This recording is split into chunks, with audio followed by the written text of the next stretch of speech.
नाज़रीन अस्सलाम वालेकुम। मैं MB न्यूज़ के साथ मैं हूं मोहम्मद अहमद। शामिल करते हैं कौमी बुलेटिन। आपको बताते चले कि PTI के जलसे में शिरकत के लिए जाने वाली फ्लाइंग कोच को मोटरवे पर हादसा पेश आया, जिसमें कारकुनान जख्मी होने की इतला है। इस्लामाबाद में इमरान खान की रिहाई समेत कई सियासी मकासद के लिए पाकिस्तान तहरीक इंसाफ का जलसा आज दोपहर 4 बजे से शाम 7 बजे जारी है। इस जलसे में शरीक होने के लिए मुल्क भर से काफिलों की शक्ल में PTI कारकुनान इस्लामाबाद संगजानी मकाम पर पहुंच रहे हैं। इन्हीं काफिलों में शामिल एक बस जो पेशावर में मोटरवे M1 पर इस्लामाबाद जलसे फ्लाइंग कोच का टायर फट गया, जिसके नतीजे में कोच तवाज़ुन बरकरार ना रखते हुए दिगर गाड़ियों से टकरा गई। हादसे में मुतादिद PTI कारकुनान जख्मी हुए। तर्जुमान PTI का कहना है कि जख्मी कारकुनान को करीबी अस्पताल मुंतकिल कर दिया गया है।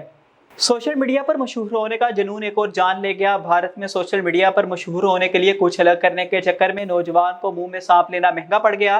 भारतीय मीडिया के मुताबिक रियासत तेलंगाना के एक गांव में नौजवान सोशल मीडिया पर मशहूर होने के लिए अपनी गफलत के बाइस मौत की नींद सो गया। मीडिया रिपोर्ट्स में बताया गया है कि एक 20 साल नौजवान शिवराज के सर पर सोशल मीडिया पर मशहूर होने का भूत सवार था। कुछ अलग करने की ख्वाहिश में नौजवान ने सांप को मुंह में ले लिया, वीडियो बनाने का फैसला किया। मीडिया रिपोर्ट्स में बताया गया कि शिवराज और इसके वालिद सांपों को मारकर रोजी कमाते थे। कोबरा को भी दोनों ने पकड़ा और शिवराज के वालिद ने वीडियो बनाते वक्त से सांप को मुंह में रखने का कहा। नौजवान की सांप को मुंह में लेने की वीडियो सोशल मीडिया पर भी वायरल हो रही है, जिसमें इसे काफी लंबे सांप को मुंह में रखे देखा जा सकता है।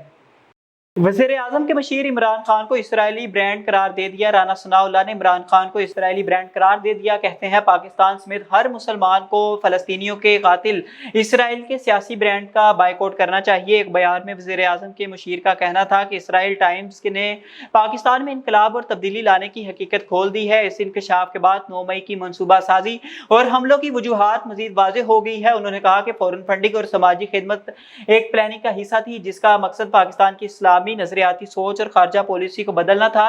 पाकिस्तान को जोहरी मुल्क बनाने, CPEC लाने और मुआशी तरक्की को तारीख की बुलंद तरीन सतह पर ले जाने वाले नवाज शरीफ को इक़्तिदार से निकालने की पूरी कहानी इसराइल अखबार के मज़मून को पढ़कर पूरी तरह समझ आती है।